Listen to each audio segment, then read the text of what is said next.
আগামী নির্বাচনে কোন দল কত ভোট পাবে এই নিয়েই নানা মত। এবার এই আলোচনায় সামিল হলেন জনপ্রিয় কবি ইমতিয়াজ মাহমুদ।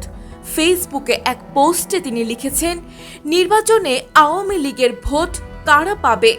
জাতীয় party, BNP, Jamaat, NCP, Charmonai, বাম। আমার মনে হয় উপরের কোনো দলই পাবে না। আমার ধারণা আওয়ামী লীগের ভোটাররা ভোট দিতে যাবে না, ফলে জাতীয় পার্টি নির্বাচন করার সুযোগ পেলেও 3 থেকে 4% বেশি ভোট পাবে না। এরশাদ জীবিত থাকলে সংখ্যাটা 10% পর্যন্ত উঠতে পারত। আমার দেখায় মনে হয়েছে গত 1 বছরে একই সাথে বিএনপি এবং এনসিপি তথা ছাত্রদের জনপ্রিয়তা উল্লেখযোগ্যভাবে কমছে।